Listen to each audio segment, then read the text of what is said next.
चलिए आज हम लोग 10th क्लास का जो एसएसटी है उसका कुछ इम्पोर्टेंट क्वेश्चन देखेंगे, ठीक ना। तो इसका सबसे अंतिम भाग जो है आपदा प्रबंधन, इसमें छोटा टॉपिक है, इसमें जल्दी खत्म हो जाएगा, ठीक ना। चलिए इसी को स्टार्ट करते हैं। देखिए आपदा प्रबंधन है, इंग्लिश में इसको बोलते हैं डिजास्टर मैनेजमेंट, ठीक। मिटाते हैं इसको। देखिए आपदा को कितने भागों में बांटा गया है? 2 भागों में। आपदा के प्रकार, सबसे पहले जो है आपदा के प्रकार कितने भागों में बांटा गया है? 2 भागों में। कौन कौन? पहला जो है प्राकृतिक आपदा है, प्राकृतिक आपदा। दूसरा जो है मानव जनित आपदा, मानव जनित आपदा, ठीक। ये एग्जाम में हर बार आता है, 4 ठो ऑप्शन दे देगा और पूछेगा कि इनमें से कौन सा प्राकृतिक आपदा है या कौन सा मानव जनित आपदा है, ठीक। ध्यान से इसको देख के भरिएगा। इस तरीके से कुछ हम इसमें लिखवा दे रहे हैं। जैसे प्राकृतिक आपदा में देखिए जो सुनामी है, तो समुद्र में जो लहर आता है सुनामी। उसके बाद है आपका अगला है आपका बाढ़। बाढ़ क्या है? प्राकृतिक आपदा है। भूकंप क्या है? प्राकृतिक आपदा है। इस तरीके से कुछ हम लिख दे रहे हैं। सुखाड़, सुखाड़ क्या है? प्राकृतिक आपदा है। इसके बाद है आपका भूस्खलन, भूस्खलन, भूस्खलन मतलब होता है जमीन खसक जाना, ठीक, उसी को बोलते हैं भूस्खलन। इसके बाद है आपका ज्वालामुखी, ज्वालामुखी भी क्या है? प्राकृतिक आपदा है। इसके बाद है आपका चक्रवात, चक्रवात का मतलब कहीं कहीं जो पूरा गोल गोल जो घूमता है, हवा जो होता है उसी को बोलते हैं चक्रवात।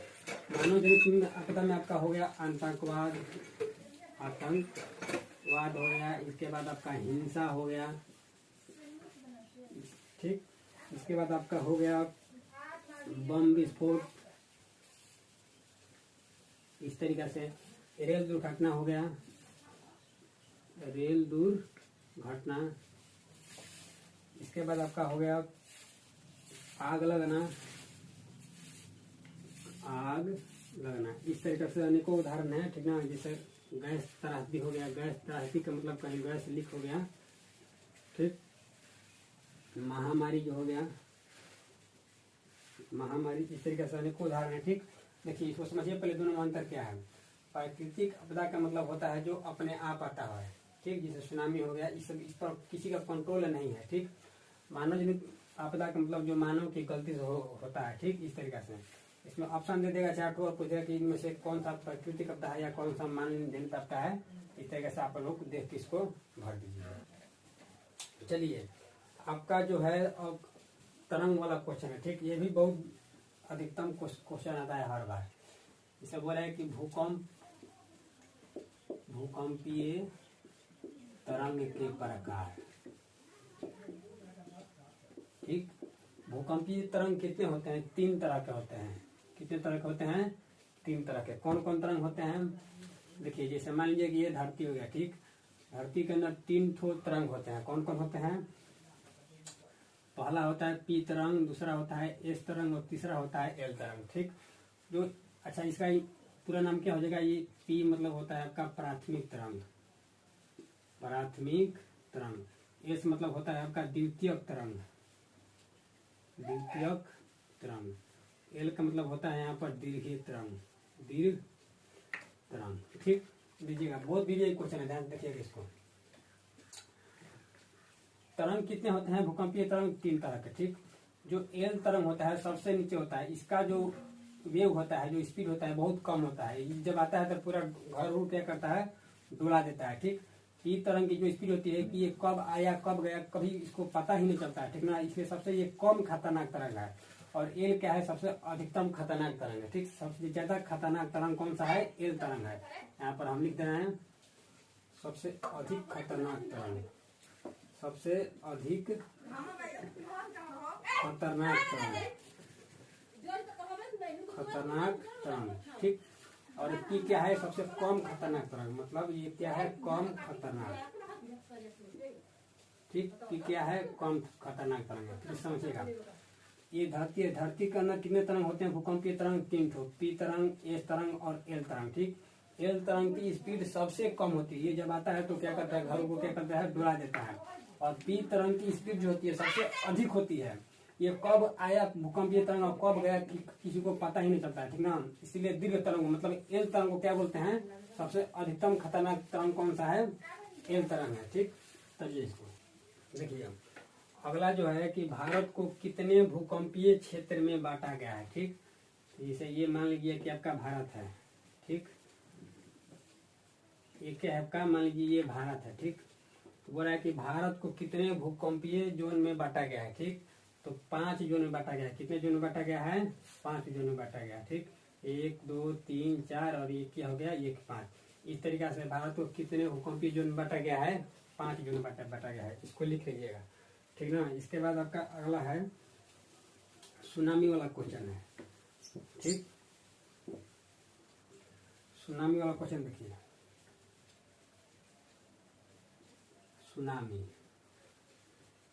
अच्छा सुनामी किसे कहते हैं, समुद्र में जो अंदर जो लहर होती है, समुद्र में भूकंप का आना क्या कहते हैं, सुनामी कहते हैं।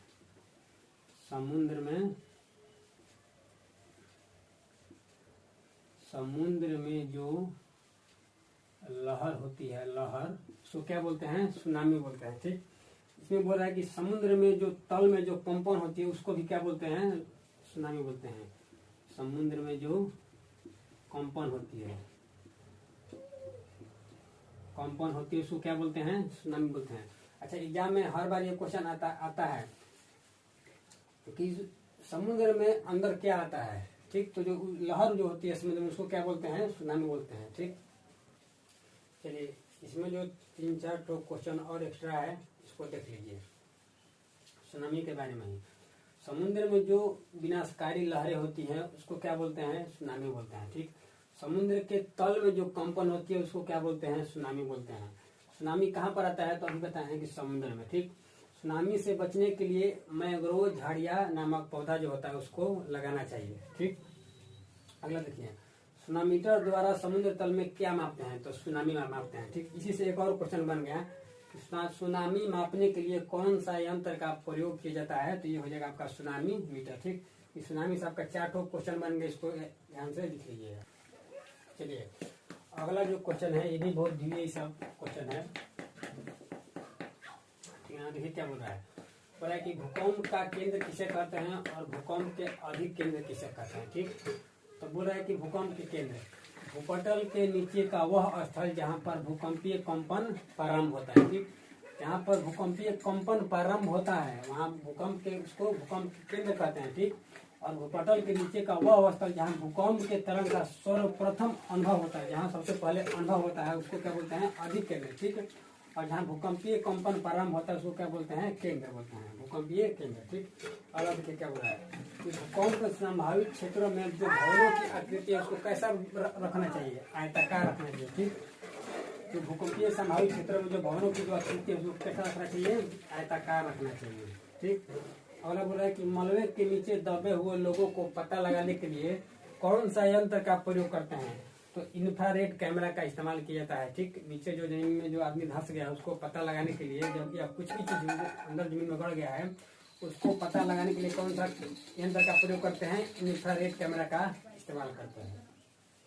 चलिए अगला जो सवाल है बोल रहा है कि भूकंप का मापन किस यंत्र से किया जाता है। ठीक, तो ये होता है आपका रिएक्टर स्केल से जो होता है भूकंप का मापन किया जाता है। ठीक, अगला जो सबसे ढीली सवाल है अभी तक का, बोल रहा है कि बिहार का शोक किस नदी को कहते हैं, तो कोसी नदी को ही बिहार का शोक कहते हैं। ठीक, अब देखिए अगला जो सवाल बोल रहा है कि पश्चिम बंगाल में बाढ़ की विभीषिका वाली नदी किसको कहते हैं, तो दामोदर नदी को। ठीक, ध्यान रखिएगा, बिहार का शोक किसे कहते हैं, कोसी नदी को। ठीक, और पश्चिम बंगाल में बाढ़ की विभीषिका वाली नदी किसको बोलते हैं, दामोदर नदी। ठीक, और बोले कि सूखे की स्थिति किस प्रकार आती है, तो धीरे धीरे। ठीक, जो सूखा होता है वो धीरे धीरे आती है, अचानक सूखा नहीं कहीं पड़ जाता है। ठीक, बाढ़ के लिए उपयोगी बांध कौन सा होता है, तो रिंग बांध होता है। ठीक, जो रिंग बांध होता है बाढ़ के लिए सबसे उपयोगी बांध होता है। ठीक, इस तरीका से आपका बहुत छोटा जो टॉपिक था ये वाला आपदा प्रबंधन का ये आपका खत्म हो चुका है, ठीक ना। इतना आप लोग देख लीजिएगा आराम से, बहुत अच्छा क्वेश्चन था। इस तरह से आप लोग आपदा प्रबंधन का जो है नोट्स तैयार कर लीजिएगा। देखिए इसमें सबसे जो ज्यादा इम्पोर्टेंट था, जो पहचान करने वाला था कि ना, प्राकृतिक आपदा किसे कहते हैं, मानव जनित आपदा किसे कहते हैं, इस तरीके से उसको तैयार कर लीजिएगा। बिहार का शोक किसे कहते हैं, सबसे खतरनाक तरंग कौन सा है, तो एल तरंग। सबसे कम खतरनाक तरंग कौन सा है, तो पी तरंग, ठीक। भूकंपीय तरंग 3 प्रकार के होते हैं, कौन कौन, पी, ए, एल, ठीक। और भारत को कितने भूकंपीय जोन में बांटा गया है, तो उसका आंसर हो जाएगा 5, ठीक ना। अब भूकंपीय तरंग कितने होते हैं, तो 3, कौन कौन, पी, एस, एल, जिसमें एल को सबसे खतरनाक तरंग बोलते हैं और पी को सबसे कम खतरनाक तरंग बोलते हैं, ठीक।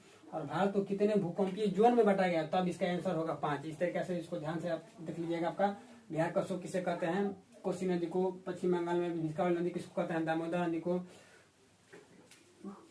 जो होता है आपका ये क्या बोलते हैं, सूखा कैसे आती है, तो धीरे धीरे आती है। बाढ़ के लिए कौन सा उपयोगी बांध होता है, तो रिंग बांध। इस तरीके से इसको आप क्या कर लीजिएगा, आप लोग तैयार कर लीजिएगा, ठीक। जो सुनामी जो होता है, सुनामी के लिए कौन सा पौधा का लगाना चाहिए, तो उसका हो जाएगा आंसर मैंग्रोव बांध। इस तरीके से जो अभी जो बताएं अपना ध्यान से, और इस तरीके से आप लोग इसका तैयार कर लीजिएगा नोट्स।